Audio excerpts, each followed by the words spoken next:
Salud, amigos, tripulantes de nuestra querida, contaminada y única nave espacial.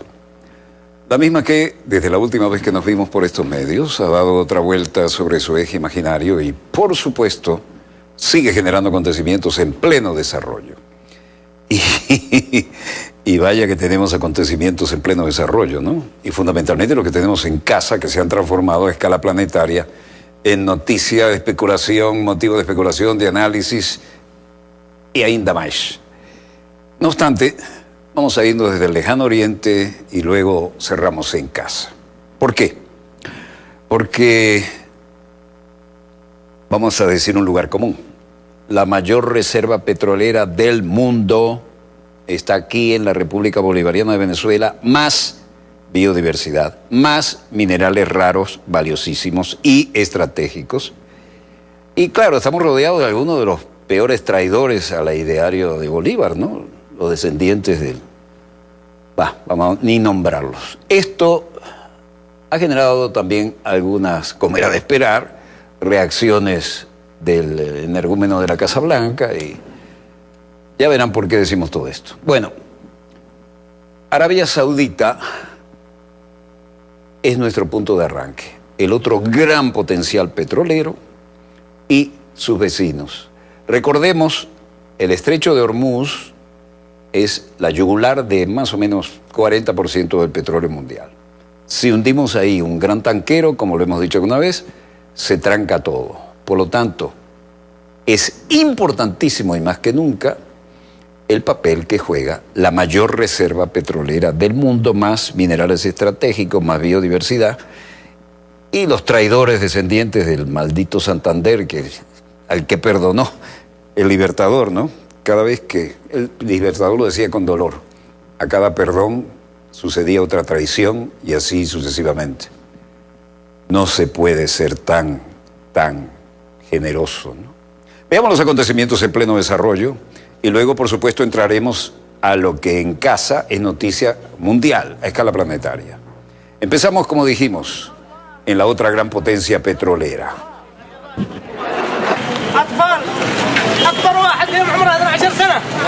Ataque aéreo en Yemen, dirigido ¿por quién? Por Arabia Saudita. 51 muertos.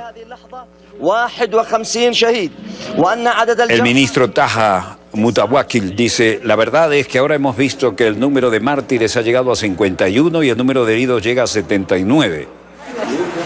Niños lesionados en camas de hospital, estos tuvieron suerte. Vean las esquirlas por todos lados. Niños con la cabeza envuelta y los restos de su equipamiento, iban a la escuela. Padre de una de las víctimas, Hussein Tayeb, fue una de las primeras personas en la escena. Tan pronto como llegué con otros que querían ayudar, pensamos que teníamos que tratar rápidamente a los heridos y trasladarlos, porque había un caos, la gente corría por encima de los cuerpos y gritaba. La situación era atemorizante, pero Dios nos dé paciencia con su fuerza. Encontraste a tus hijos aquí, le dice un periodista. Como yo estaba aplastado por las personas, levanté mi cuerpo y descubrí que era la cara de Ahmed. Lo cargué y lo abracé. Era mi hijo. Al menos 40 niños murieron en el ataque del jueves. Y las Naciones Unidas condena el ataque aéreo de Yemen que mató a los niños y llama a la investigación. Este era el edificio de las Naciones Unidas, pero en Europa, ¿no? Y aquí Elizabeth Trossel dice, deploramos el ataque del jueves en Yemen, donde con un ataque aéreo de la coalición se golpeó a un autobús que transportaba niños y además en el mercado de Dayan en Zada. Mataron a 40 personas e hirieron a otras 60. Según la información inicial, nuestra oficina ha reunido al menos 21 niños víctimas, la mayoría de ellos menores de 15 años. fueron los que murieron y otros 35 niños resultaron heridos. Estas últimas muertes se producen en medio de un reciente aumento de bajas civiles durante la última semana, que demuestra trágicamente cómo el conflicto continúa arruinando la vida de los yemeníes. Michel Zacheo, secretario general Antonio Guterres, enfatiza que todas las partes deben tener cuidado constante para evitar que los civiles sean objeto de operaciones militares y pide una investigación independiente y rápida sobre este incidente. Yemen is the country in the world that has the... Y aquí el portavoz de la UNICEF, Christophe Boulierak, dice: Yemen es el país en el mundo que tiene mayor cantidad de niños necesitados. Más de 11 millones de niños que necesitan toda la ayuda humanitaria posible, y casi todos son niños yemeníes. Elisabeth Rosell, Derechos Humanos de la ONU. En otro desarrollo, las autoridades de facto en Sanaa, en junio, se negaron a renovar la visa al jefe de la Oficina de Derechos Humanos de las Naciones Unidas. Desde entonces no han podido volver a regresar al país. No dieron ninguna razón para esta decisión y nuestras solicitudes para que reconsideraran hasta la fecha no han recibido respuesta. Esto ha aumentado la preocupación de la seguridad sobre nuestro personal y los observadores sobre el terreno en Sanaa y otras gobernaciones en todo Yemen, e instamos a revertir su decisión. Bueno, los palestinos muertos todos los fines de semana, ahora 2 más solo en esta toma, en enfrentamiento con soldados israelíes. Estamos en Khan Yunis, Gaza, Franja de Gaza, la cárcel a cielo abierto más grande del mundo. Ya lo hemos explicado muchas veces por qué, pero lo volveremos a explicar en algún momento. Es una franja de 40 kilómetros por 10, 6, la parte más ancha. Y ahí un mundo de gente bloqueados permanentemente por cielo, mar y tierra por Israel. La gente llorando en el hospital, la indignación, equipo médico palestino. La Media Luna Roja, recuerden, es el equivalente a la Cruz Roja.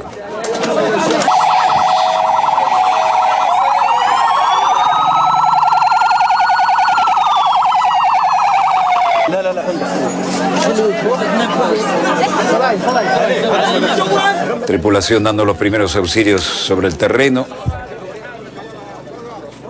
en la zona de Gaza.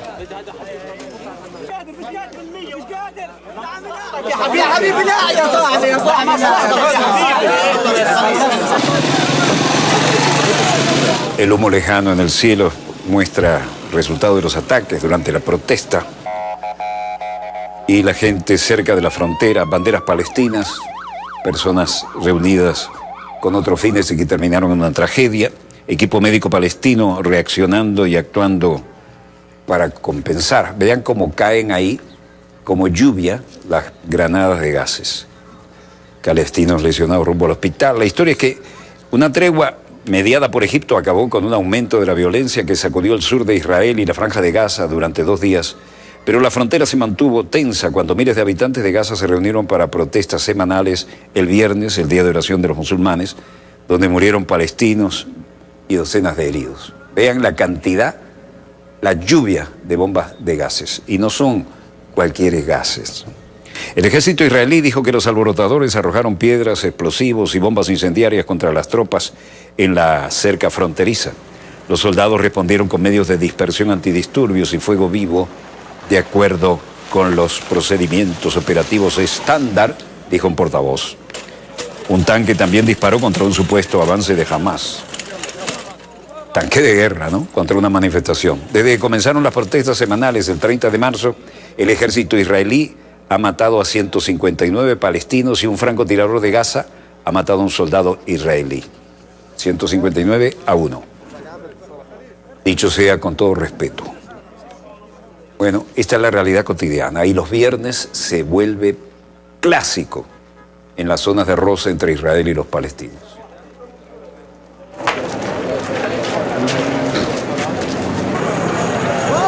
Así vive esa gente bloqueada en la Franja de Gaza, de la que no se van, y los que los bloquean violan toda resolución de la ONU. Ese organismo llamado ONU que dio origen a la creación del Estado de Israel. China y Bielorrusia firman un acuerdo sobre viajes sin visa, impulsan los intercambios entre personas y mejoran los lazos bilaterales. Sergei Vereiko, cónsul de la Embajada de Bielorrusia en China, estaba aquí tratando de llevar adelante los trámites. Vemos esto como una gran oportunidad para fortalecer las relaciones bilaterales y atraer un mayor número de visitantes chinos a Bielorrusia. El año pasado, más de 40.000 ciudadanos chinos visitaron Bielorrusia y esperamos que esta medida implique un número igual o mayor este año.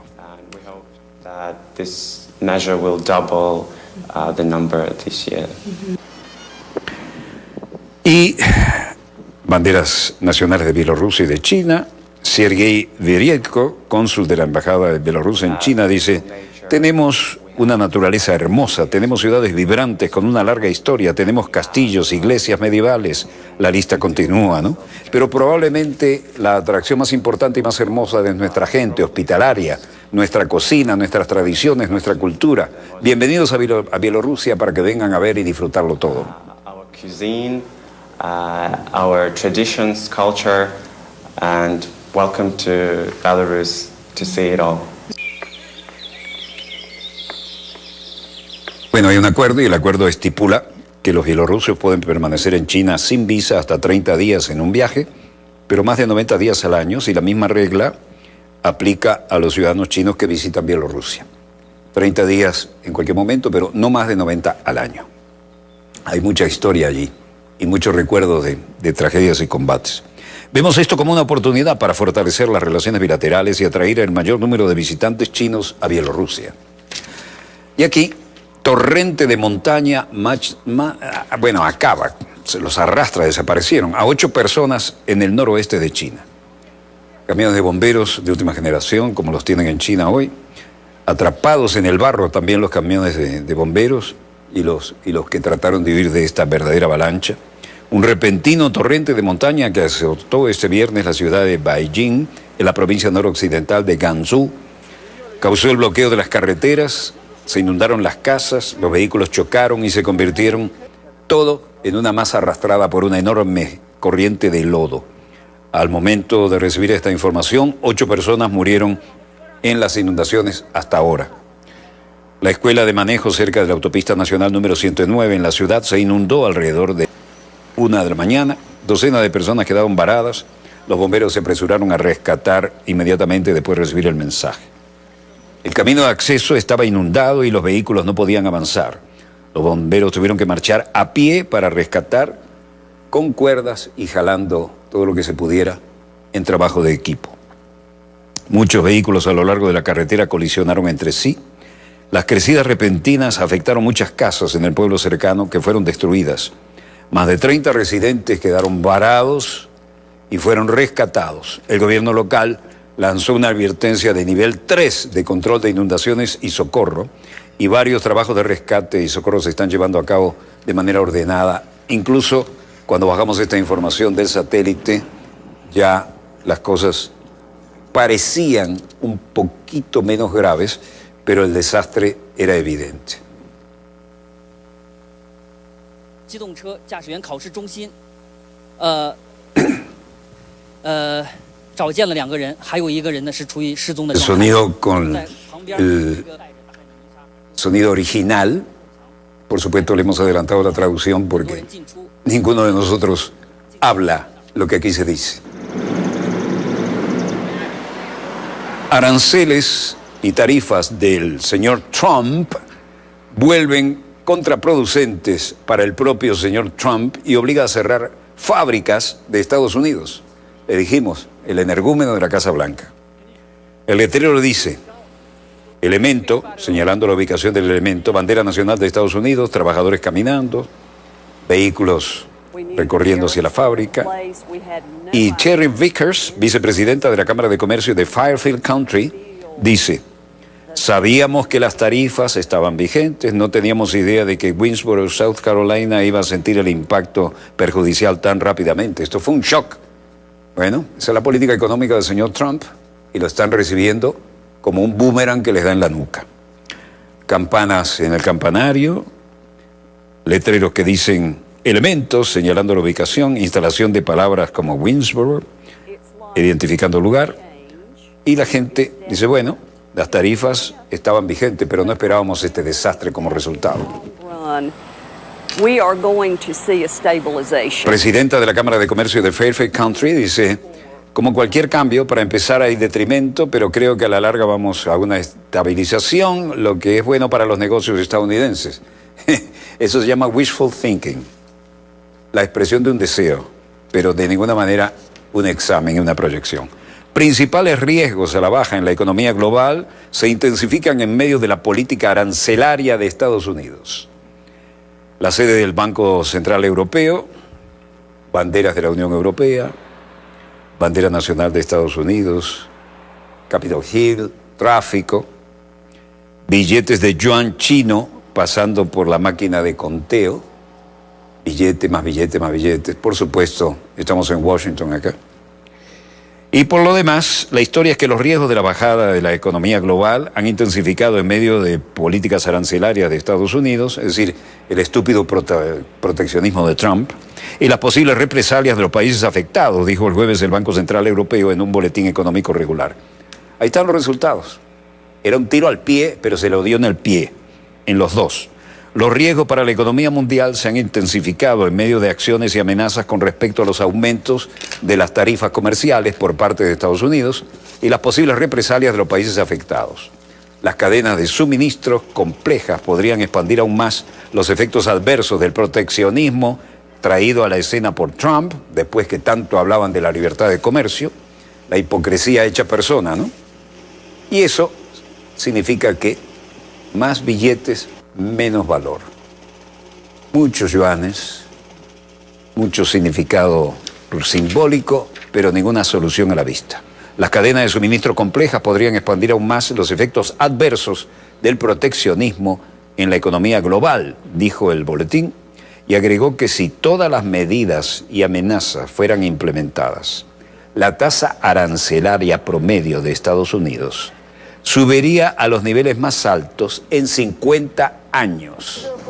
Y eso, por supuesto, hace que la gente meta la mano en el bolsillo pero no saque nada. Buque insignia de la ONG Aquario rescata a 141 inmigrantes en alta mar. Esto viene de Europa. Tripulación del Longship Aquario. Un barco de 25 inmigrantes viajaba en un barco de madera. Vean, ahí lo tienen. Una chalanita de madera. Y el barco de rescate se hizo presente. Migrantes a bordo del barco de madera recibieron chalecos salvavidas para el traslado. Miembros de la tripulación de Aquario trataron de sacarlos de esta situación desesperada.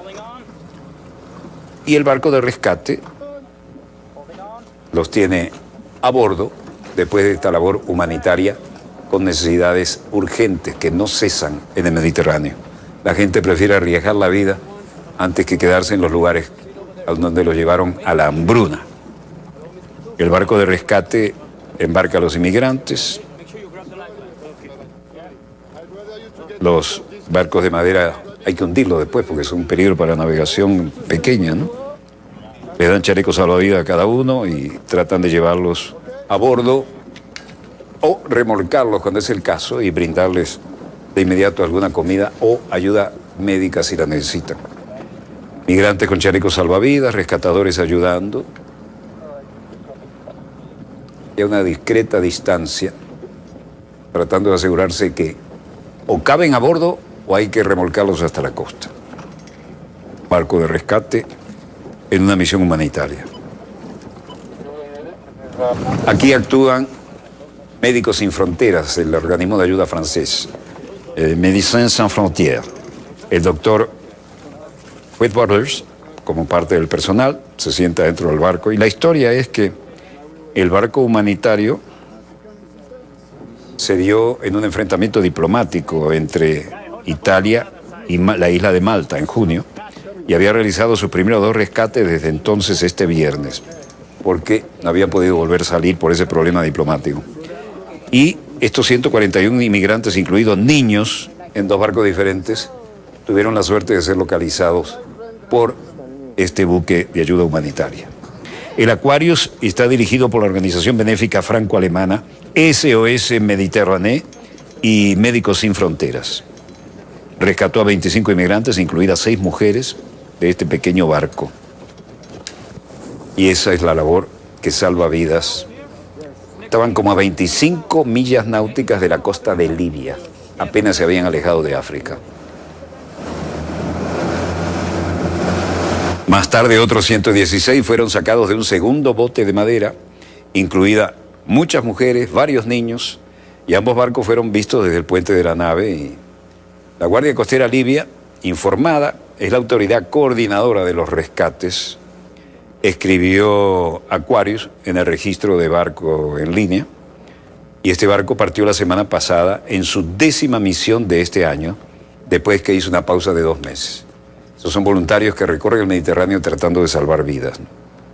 Aunque las salidas de Libia han descendido dramáticamente en 2018, los traficantes de personas, oyeron bien, traficantes de personas, siguen empujando algunos barcos hacia el mar y se estima que 720 personas murieron en junio y julio, según estimaciones de Amnistía Internacional. El nuevo gobierno de Italia, que asumió el poder en junio, se niega tajantemente a recibir inmigrantes rescatados por buques humanitarios, por lo que el acuerdo pasó 9 agotadores días en el mar con ese acuario y su gente a bordo. República Popular Democrática de Corea, funcionarios de la República de Corea se reunirán antes de la tercera cumbre Kim Moon, Corea del Norte, ¿eh? Estamos al lado sur de Panmunjom, pabellón Tonghil, al lado de la República Popular Democrática de Corea. Panmunjom nos trae recuerdos de la dramática y sangrienta guerra de Corea, ¿no? Donde salieron corriendo en retirada los oficiales de alto rango que habían ganado la guerra contra el Tercer Reich. Ahí está, ahí se negoció. Ahí está Corea del Norte y aquí estamos en Corea del Sur. Y la línea divisoria pasa incluso por la mitad de la mesa donde se negoció. Cuando uno está allí y mira el tema, las 24 horas se están mirando de frente. Y sin pestañear, es como un desafío. Continúa la búsqueda de los desaparecidos en Lombok a medida que aumenta el número de muertos. Hablamos de Indonesia. Maquinaria pesada, la estructura está demoliendo estructuras que ya no aguantan las circunstancias. Y un hombre sentado en la tienda en oración de emergencia, una mezquita improvisada. Hay que recurrir a la fe en circunstancias así, ¿no? Y este caballero dice, estamos muy tristes, ya que nuestro lugar de oración cotidiano fue aplastado. También hay algunas víctimas allí. Ahora estamos organizando una tienda de campaña para poder hacer las oraciones del viernes. Es simple, pero esperamos poder rezar allí nuevamente. Sederhana, tapi alhamdulillah kita akan laksanakan nanti.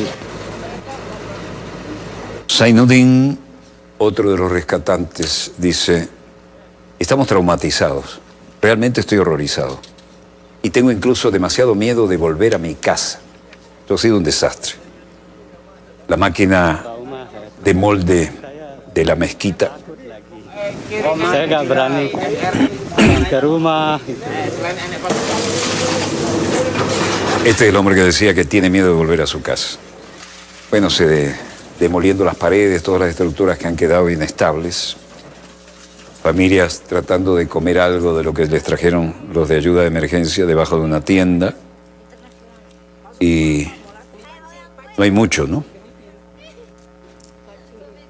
No hay mucho, pero lo que hay se reparte solidariamente. La operación búsqueda continuó en una mezquita del pueblo de Ladin Ladin, en Lombok, este viernes, recientemente afectado por un terremoto de magnitud 6.9. Los residentes seguían traumatizados un día después que una réplica de 6.2 había afectado el área. El metraje principal de un amateur muestra un terremoto de magnitud 7 en las rocas de la mezquita de Bali. Y la gente que está rezando impertérrita, siente el terremoto, se apoyan en la pared, siguen temblando, pero no dejan de rezar. Eso se llama fe, ¿eh? El video transmitido en vivo mostró al imán Sheikh Arafat, Abdul Ghani Mohammed, continuando con sus oraciones en una mezquita de Denpasar cuando el terremoto sacudía el edificio. Algunos asistentes de la mezquita salieron de ella a media oración, mientras que algunos cambiaron de opinión y volvieron para terminar la oración haciendo honor a su fe. La Agencia de Mitigación de Desastres de Indonesia dijo que el terremoto del domingo golpeó a una profundidad de 15 kilómetros y provocó una advertencia de tsunami además. Varias réplicas de magnitud de 6,2 sacudiendo Indonesia. Y esta gente apoyada en la pared y siguen orando, provocando nuevo pánico en la isla turística tropical, ya que la cifra oficial de muertos por el poderoso terremoto 4 días antes casi se duplicó a 259. Pueden estar cerca de 300 ahora. Siguen las oraciones. El hombre tiene micrófono allí, amplificador junto a la boca, ese puntico negro que ven, y dijo: yo cumplo con mi deber, me apoyo en la pared, aguanto el terremoto y no suspendo la oración del viernes como buen musulmán. Bueno, un ejemplo de fe que no sé si sentiría muy bien con los valores occidentales, ¿no? Y en cualquier caso es muy respetable. Bueno, estoy, como de costumbre, monitoreando 3 servicios satelitales. No hay nada que mejore lo que les hemos mostrado, lo que tenemos previsto en la pauta. De hecho, vamos por delante de 2 de ellos. Bueno, un breve corte y volvemos con más acontecimientos en pleno desarrollo. No se muevan, ya volvemos. Volvemos con más informaciones en pleno desarrollo en el programa Decano en todo el hemisferio occidental de la información internacional vía satélite. Y tenemos aquí información de la Armada Bolivariana para programa Dossier, 30º crucero de instrucción Velas Latinoamericanas 2018. El buque escuela Alfa Bravo Simón Bolívar Bravo Eco 11, nuestro embajador sin fronteras, continúa abarloado por el costado de babor del buque escuela Cuauhtémoc de la Armada de México en el muelle Sanssouci, Don Diego, frente al Alcázar de Colón en Santo Domingo, República Dominicana, que representa el primer puerto de esta nueva manga, ¿no? Está en esta zona, exactamente. Y el Bravo Eco 11 recibió visita, aparte del ciudadano Ali Jesús Uzcategui Duque, embajador de la República Bolivariana de Venezuela, acreditado en la República Dominicana, general de división José Antonio Canchise Denis, encargado de la Agregaduría de Defensa de la República Bolivariana de Venezuela, acreditado en Dominicana, y además autoridades diplomáticas acreditadas. Las condiciones ambientales: nubosidad dispersa, precipitaciones aisladas, viento leve, 15 nudos del este, marejada de 1,5 metros. Glosario naval: vita. La vita es una pieza metálica de 1 o más brazos que sirven para amarrar un cabo o cable. Es aquello donde uno ve que aparece como si fueran unos cuernitos, pero que aguantan todo y ahí se aseguran los cables. Gustavo Quintero López, guardia del puesto de comando de la Armada. Antonio Mejía Ponte, capitán de navío.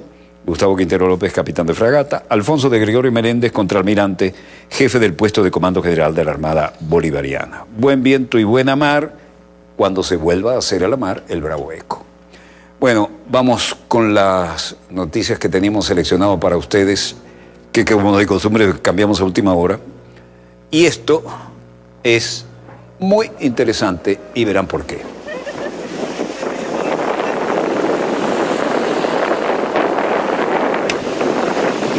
El Bravo Eco 11 recibió la visita por parte del ciudadano Ali de Jesús Uzcategui Duque, como decíamos, embajador de la República Bolivariana de Venezuela, acreditado en la República Dominicana, y el general de división Antonio Canchise Denis, encargado de la Agregaduría de Defensa de la República Bolivariana de Venezuela y acreditado en la hermana República Dominicana, y demás autoridades acreditadas en República Dominicana.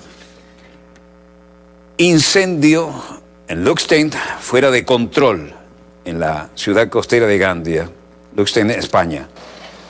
Antena de fuego armado en las colinas. Realmente esto parece imparable, ¿no? Los que luchan contra un fuego de este calibre realmente no tienen mucha oportunidad. Vean el tamaño de las llamas, los vientos, la intensidad que tienen, y la colina cubierta de fuego y de humo, ¿no? Sin embargo, los bomberos tienen su técnica y lo hacen. En Canadá, donde cuidan tanto eso, se lanzan en paracaídas muchas veces. La historia es que los residentes y turistas de la ciudad costera de Gandia estaban de guardia después de un cambio repentino en la dirección del viento, que barrió las llamas del incendio forestal en las colinas de Luxembourg, 80 kilómetros al sur de Valencia, y lo llevó en dirección a ese poblado. Más de 2.500 han sido evacuados desde el martes 7 de agosto, y en la noche, como parte de la operación de emergencia para combatir un incendio forestal muy activo, como vimos, las autoridades no han permitido que nadie regrese debido a medidas de precaución, motivadas principalmente porque hay una contaminación tremenda en el aire, además del peligro. Bueno, la región de esquí en Chile, en alerta, mientras los volcanes retumban. Nevados de Chillán, en Chile, una belleza, si uno la ve desde un avión, confortablemente. Panel de helicópteros a la vista, área del complejo volcánico de Nevados de Chillán, en los Andes chilenos. Estamos viendo desde un helicóptero militar, vistas aéreas del volcán. Este proceso puede durar bastantes años, tiene registros históricos que han durado alrededor de 40 años en el principio de siglo. Entonces, es algo que va en constante evolución, pero según lo que se viene observando hacia el último tiempo, lo que se espera es que continúe manteniendo explosiones como lo que se ha visto en los últimos tiempos. La geóloga Gabriela Jara nos informaba de la situación y la imponente masa de los Andes, ahora llamando la atención una vez más. Eso es una zona donde las sorpresas que da la naturaleza a veces tardan pero llegan, y no está descartado algún temblor. Bueno, en pleno desarrollo y en desarrollo, como ustedes saben, está registrado legalmente por este servidor y este programa, y hacemos uso de ambos. ¿Cuándo va a pasar algo? O si realmente pasa algo, ¿vamos a estar preparados o no? ¿Algún testimonio, cosas que considera? La gente frente a la estatua del poeta chileno Nicanor Parra, los letreros, Nicanor Parra indiferente desde la eternidad, pero muy vigente en su inspiración y en sus versos. Y hay una mujer que hace punto, sentada en un banco, como para calmar los nervios. Vista general de la plaza, jóvenes sentados en banco de plaza, la gente sigue con sus trabajos habituales, pero ahí en la montaña, que a veces protege y a veces amenaza, hay un peligro latente muy importante. Tenemos un plan de emergencia comunal que se realizó en conjunto con todas las organizaciones y con todos los entes públicos, digámoslo así, el ABC de la emergencia, carabineros, bomberos. Bueno, Sebastián García decía que los volcanes afectan tanto al territorio chileno, pero a causa de los vientos afectan al territorio argentino. En el caso del complejo volcánico Nevados del Chillán, que está enteramente en territorio chileno, pero está a 30 kilómetros de la frontera y eventualmente la ceniza podría caer sobre territorio argentino, entonces es bueno estar informado de cuál es la situación. Las zonas de esquí, impertérrita la gente, aprovechando la temporada. Sí, así que uno más, uno menos, fue con un poquito más de fuerza, pero nada más que...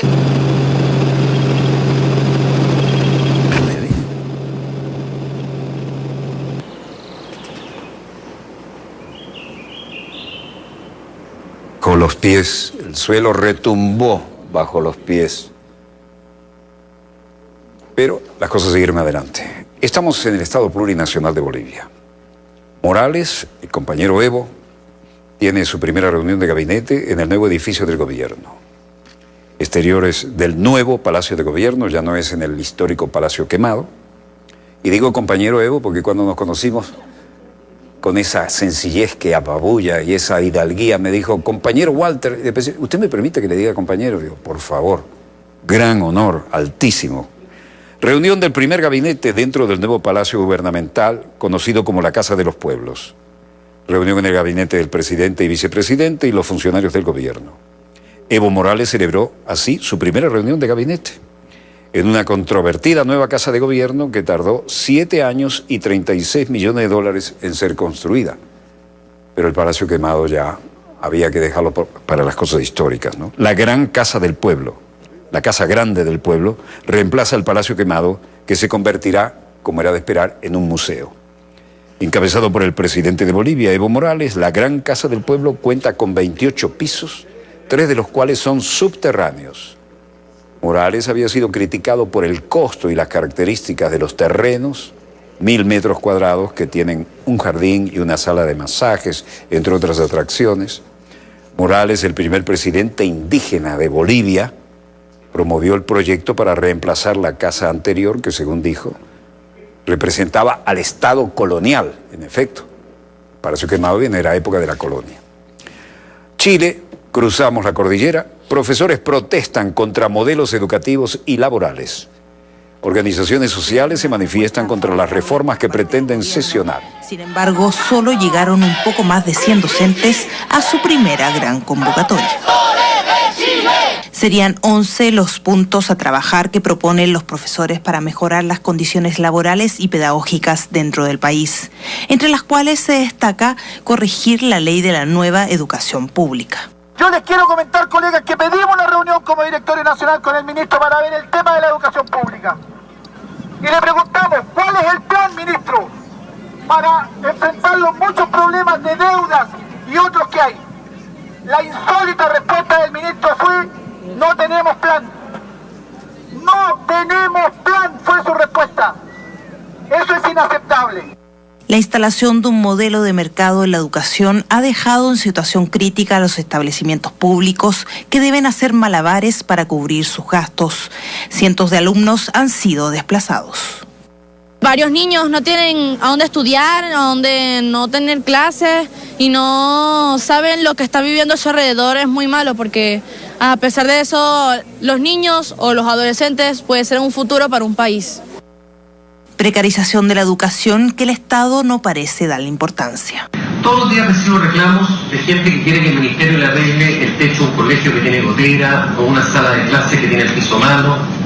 Y yo me pregunto, ¿y por qué no hacen un bingo? ¿Por qué de Santiago tengo que ir a arreglar el techo de un gimnasio?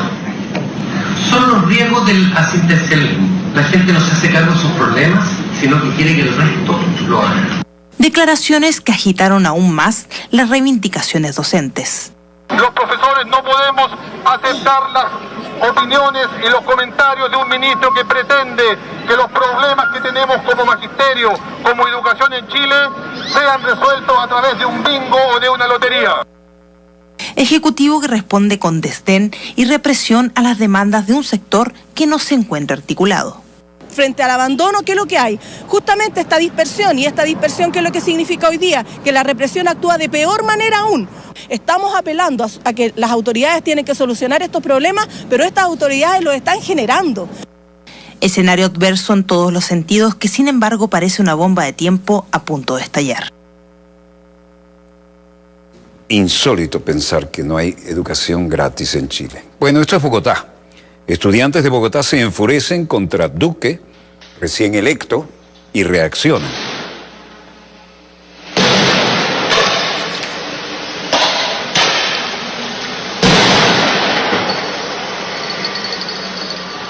La represión, como cabía esperar, también se hizo notar.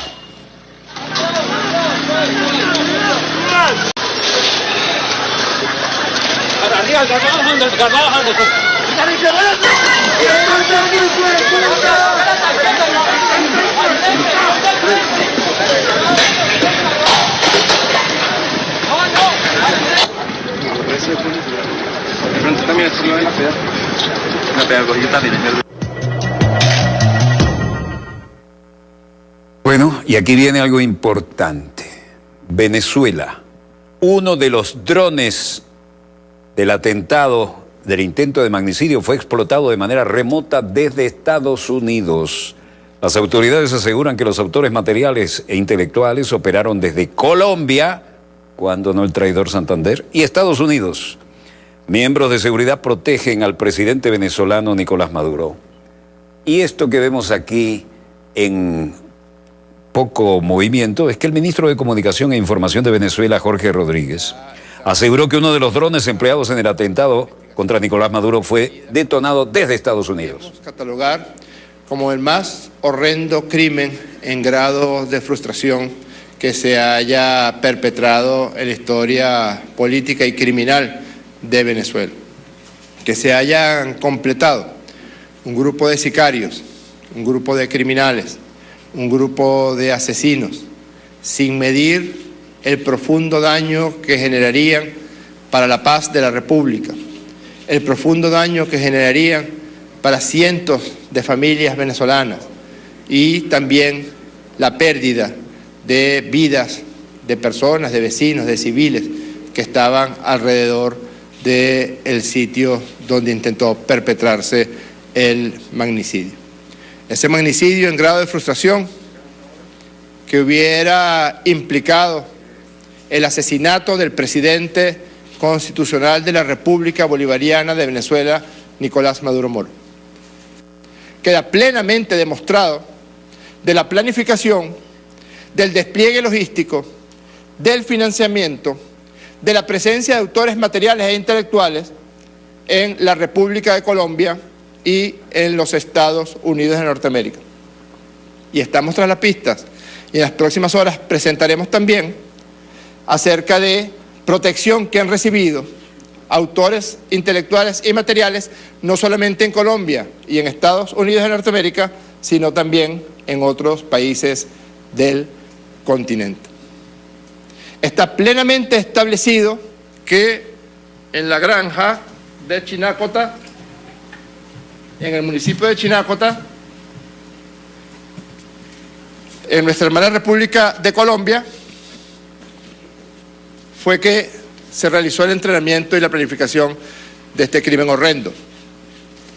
Esto que ustedes ven aquí, estas rayas que ustedes ven aquí, acerca la cámara por favor, esto es lo que se encuentra en la memoria del iPad que se conecta al mando remoto de uno de los drones asesinos que se utilizó para intentar asesinar al presidente constitucional de la República Bolivariana de Venezuela. Este es un mapa, típico mapa de Google, y aquí están las trazas de las veces que el artefacto estuvo volando en el municipio Chinácota de la hermana República de Colombia, en el norte de Santander. Esto es una prueba. Hemos solicitado permiso a la Fiscalía General de la República para mostrar solo algunas cosas del avance de la investigación. Ya no pueden decir otra cosa. Esto fue lo que se encontró en la tablet del llamado equipo número 2.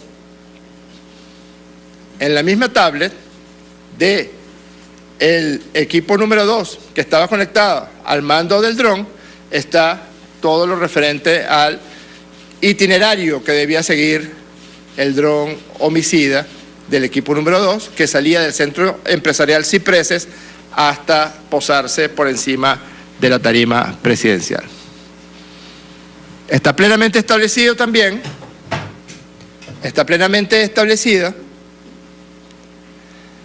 la planificación que se hizo en los Estados Unidos de Norteamérica. Está plenamente establecida la planificación y logística que se hizo en la hermana República de Colombia. El entrenamiento y la confesión por parte de quienes participaron en el magnicidio en grado de frustración. Ya no se puede decir otra cosa. Es la pura verdad. Es la pura verdad que los drones fueron comprados en Colombia. Es la pura verdad que los entrenamientos ocurrieron en la finca en el municipio Chinácota. Es la pura verdad que hubo colaboración por parte del extinto gobierno de Colombia, de Juan Manuel Santos, en la protección y en el pasaje de los criminales desde Colombia a Venezuela con los drones para perpetrar el asesinato.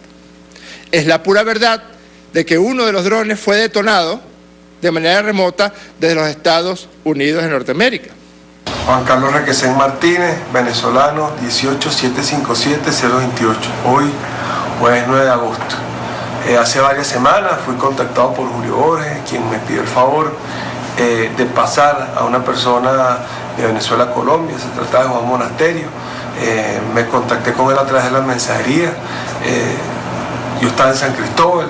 Una vez le escribí a Mauricio Jiménez, supervisor de migración, y le hice la solicitud y él inmediatamente se pusieron en contacto con Juan Monasterio para hacer el pase de San Antonio a Cúcuta. Me encontraba en San Cristóbal, nunca tuve contacto físico con Juan Monasterio, solo lo hice a través de la mensajería, lo solicitaba. No es verdad lo que dice el señor Bailey, que Requesén no sabía de quién estaba hablando, ahí lo dice. Que Julio Borges lo llamó y le pidió pasar a un individuo que además estaba requerido por la justicia venezolana, porque es uno de los responsables del asalto homicida contra el fuerte Parequeima en el estado Carabobo de Venezuela. Un diputado que supiera que un prófugo de la justicia venezolana estaba intentando atravesar la frontera, debía de inmediato comunicarse con las autoridades venezolanas para que fuera capturado, en resguardo de su función como parlamentario, en resguardo de lo que está establecido en esta Constitución. Pero no solamente eso, sino que Julio Borges le pide a Requesén que logre, por intermedio del gobierno de Juan Manuel Santos, el paso de aquel criminal que dirigiría las acciones para provocar la muerte del presidente constitucional de la República, de la primera combatiente, del alto mando militar, del alto mando político, del presidente del Tribunal Supremo, del fiscal general, de cientos de oficiales y de cadetes de la Fuerza Armada Nacional Bolivariana y quién sabe cuántos cientos de civiles que se encontraban en las inmediaciones de la Avenida Bolívar. Nosotros, y yo sé que ustedes también, saben que Julio Borges es un cobarde.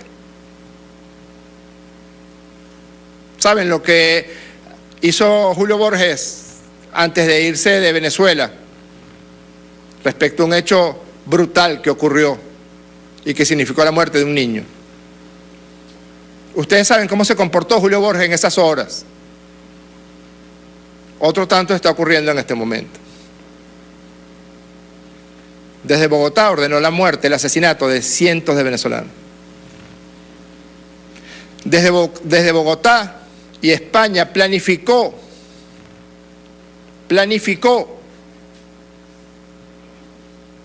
el magnicidio que afortunadamente podemos decir ahora es en grado de frustración porque logramos impedirlo, de nuestro presidente constitucional de la República Bolivariana de Venezuela.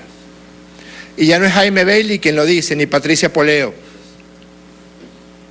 ni es un discurso político ni retórica alguna.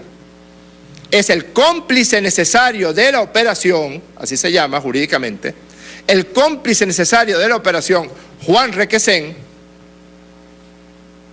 quien confiesa su complicidad en el magnicidio en grado de frustración, pero al mismo tiempo denuncia y confiesa que lo hizo a órdenes de Julio Borges. Es por eso que hemos solicitado código rojo para el señor Borges. Tiene que responder ante la justicia venezolana del horrendo crimen del cual es autor intelectual. ¿Qué vas a decir ahora, Borges?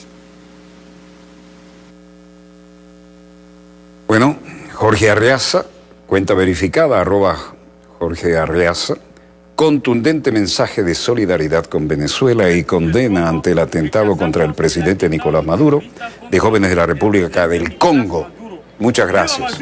¡Viva! ¡Viva Maduro! ¡Viva! ¡Viva Maduro! ¡Viva! ¡Chávez vive! ¡Maduro sigue! ¡Vive! ¡Maduro sigue! ¡Viva Venezuela y el Congo! ¡Viva!